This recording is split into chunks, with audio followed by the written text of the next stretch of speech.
Hello friends, Australia has currently opened its door to international students. So if you want to study in Australia on a fully funded scholarship, then I recommend that you watch this video to the end. The scholarship you're going to look at today covers full tuition fee, health insurance, travel expenses, monthly stipend, and every course associated with your entire period of study. The scholarship is at the bachelor's, master's, and PhD level. So if you want in-depth details and explanation as to how you can apply to the scholarship, then don't skip any part of this video.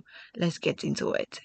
So I know most of you have heard about the Australian Government Scholarship or the Australia Award Scholarship. But in today's video, I'm giving you detailed step-by-step process in applying. Now, benefits of the scholarship is a full tuition fee cover, travel expenses cover, establishment allowance, contribution to living expenses, which sum up to 34,500 Australian dollars per year. Also, for the travel expenses, your visa will be covered as well. Then, your health insurance will be covered. Introductory academic program will also be covered. Pre-course English fee, if deemed necessary, will also be covered. Supplementary academic support may be available to ensure a scholar's academic success or enhance their academic experience. Your field work or your research work will also be sponsored. So if you need allowance or you need some funds to support your research project, it will be given to you. Now, this scholarship is aimed to contribute to the development needs of Australia's partner countries in line with their bilateral and regional agreements. So they're providing opportunities for people from developing countries, particularly those countries located in the Indo-Pacific regions, to undertake full-time undergraduate or postgraduate study at participating Australian universities and technical and further education institutions. So this is the main aim behind the scholarship program, and this is also the benefits that comes with it. For the countries participating in the scholarship program, which is countries that are eligible to apply for the Australian Award Scholarship, they have grouped them into continents. So there are some countries from Asia, the Pacific, and then Africa. Under Asia, we have Bangladesh, Bhutan, Cambodia, Indonesia, Laos, Maldives, Mongolia, Myanmar, Nepal, Pakistan, Philippines, Sri Lanka, Thailand, Timor-Leste, and Vietnam. For the Pacific, we have Federated State of Micronesia, Fiji, French Polynesia, Kiribati, Marshall Islands, Nauru, New Caledonia, Niue, Palau, Papua New Guinea, Samoa, Solomon Islands, Tonga, Tuvalu, Vanuatu, and Wallis and Futuna. So that is also from the Pacific. Now for the African countries, we have Algeria, Benin, Botswana, Cote d'Ivoire, Democratic Republic of Congo, Egypt, Ethiopia, Ghana, Kenya, Madagascar, Malawi, Mauritius, Morocco, Mozambique, Namibia, Nigeria, Rwanda, Senegal, Sierra Leone, South Africa, Tanzania, Uganda, Zambia, and Zimbabwe. So these are the countries that can apply for the Australian Government Scholarship or the Australian Award Scholarship 2025. Now, the scholarship is currently opened. It opened on the 1st of February 2025 and it will be closing on the 30th of April 2025 for all the countries. The deadline applies to all the countries, so kindly take note of that. Also, they have provided email addresses for inquiries for the countries as well. So I'll leave that in the description, which is going to make it easy for you to ask more questions to them directly after you've watched this video. Now, moving on, let's look at the participating institutions. That is the universities or the institutions that you can apply to be considered for this scholarship. And there are quite a lot, so they have been listed here. You can go through them. As of the last 2 years, the universities were more than this, but we can manage with these universities, And there is one thing about applying to Australian universities: you need a course code, and that is why you should not skip any part of this video, because I'm going to show you how you can get a course code, which is very necessary when you're applying for the scholarship. In applying for the scholarship, you must make sure that they are accepting application, and we're in February, so you can submit your application. You also have to make sure that you are a citizen or you reside in the list of countries that I have mentioned earlier. Once you're good to go, then you also have to read the policy handbook of the scholarship scheme, and this will give you more information about the scholarship. And if you're good to go, then you can submit your application.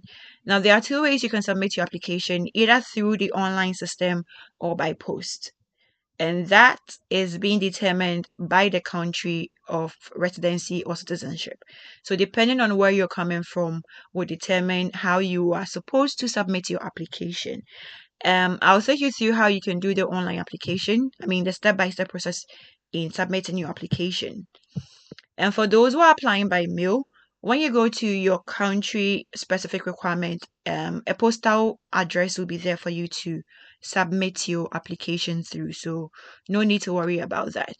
Now let's move on to the country specific requirements. For Africa, all the countries has been grouped under one umbrella. So we're going to use this. You can also check for the other countries or the country of citizenship or residency for you watching this video. So if you're coming from Africa, the field of study you should focus, or the field of study they give priorities to agriculture and food security, climate change, foreign policy and international security, gender, disability and social inclusion, mining and energy. These are the programs or the field of study they give priorities to. However, you can apply for any other program. You can try your luck with the other programs and you might be considered for the scholarship. For the level of study, African citizens are eligible to apply for master's degree only. So if you are coming from Africa, you can only apply for master's degree in these study fields. For the other countries, some are giving bachelor's and master's, others vocational, bachelor's, PhD. So it depends on the country. But for Africa, this is the opportunity given to us only for master's programs. The benefits we have already talked about. Now let's move on to the eligibility criteria. So you must be a minimum of 25 years of age on February 1, 2026. At a minimum, have 5 years of postgraduate work experience working in a field relative to your field of study. Be employed at the time of applying for the scholarship. Be a citizen of the countries I have already mentioned. Not already hold or be undertaking a master's degree or equivalent. Already hold an undergraduate degree. And lastly, not have previously received a long-term Australia award. Then you have to meet their English language proficiency of at least 6.5 in IELTS with no band less than 6.0. TOEFL score of at least 84 with a minimum of 21 in all subtests, or PTE academic overall score of 58 with no communicative skills score less than 50. Now the score must be valid on 1st of January 2025. If you were a candidate who undertook your education in English, or English is your first language, there is no need for you to present these exam scores. Okay, so take note of that. Also, the program makes equity of access adjustment for people with disabilities and for prospective students wanting to specialize in disability rights and inclusion. Okay. Take note of that also.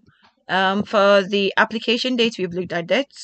And for Africans, we are going through the online application system. That is OWAS's online application system. The supporting documents you'll be required to upload onto the system are your passport, your undergraduate degree certificate, undergraduate academic transcript, curriculum vitae, employee referee report, academic referee report, your proof of English language proficiency. So these are the documents that will be required from you. For the selection process, you can read through later. Then successful applicants will be required to attend course counseling, pre-departure briefing, university's introductory academic program, and other required preparatory study on arrival in Australia.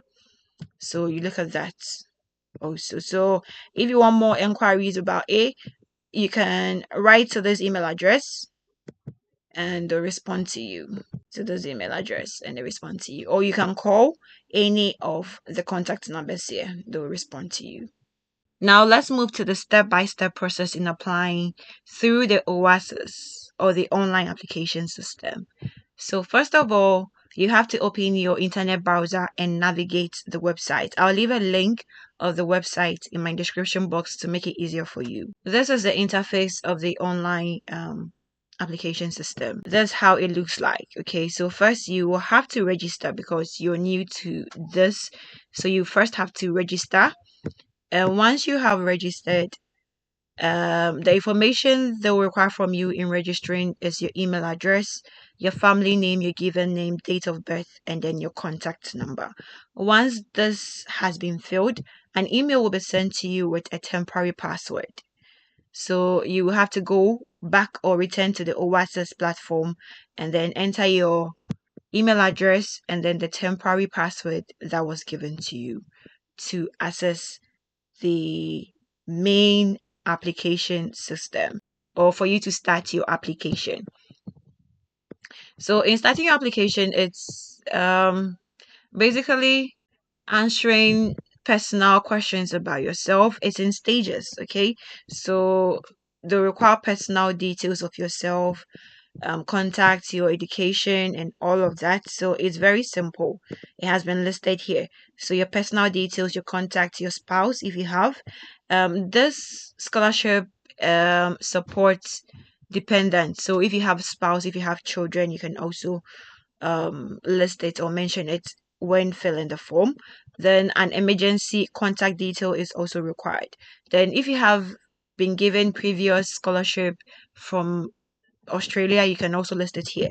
Then we move on to the scholarship application itself, where you'll be asked simple questions. You can find it on this PDF document or file. Then the proposed study program. So this is my interest. Okay, so this is my interest. I said that some countries are privileged to be given more than two level of degree programs, so they can apply for bachelor's or vocational or master's or doctorate. I mean, it can be two, it can be three, depending on the country. For Africans, it's just one. So you are required to enter the preference, the course, the institution, the course, the level of study, the type of study, the duration, and then the action. Okay. Now, for the course code or the course number, every study program in Australia has a code that comes with it. I've made a detailed video on how you can find the course code, and I'll leave that video in my description. Once you search for the program of interest, you find that program in the course website, and it will give you a code. You enter that code here, and then the course, the name of the program, masters of whatever it is, then the type of study, masters, then it continues. So that is the main problem that comes with filling this form. So I'll leave a link to how to get your course code in my description box. It's a very short video anyway, just a 5 minute video. So I'll leave a link to it in my description box. Then you are able to go. I mean, once you're able to find the code, be able to complete your application. I mean, the rest of it is up to you. It's personal information and then details about you and then the program you want to apply. So this is all for today's video. Thank you so much if you've stayed till now. Kindly like this video to support the channel. And if you haven't subscribed, please do well to hit on the subscribe button and turn the post notification on. Thank you so much and see you in my next video. It's a bye for now.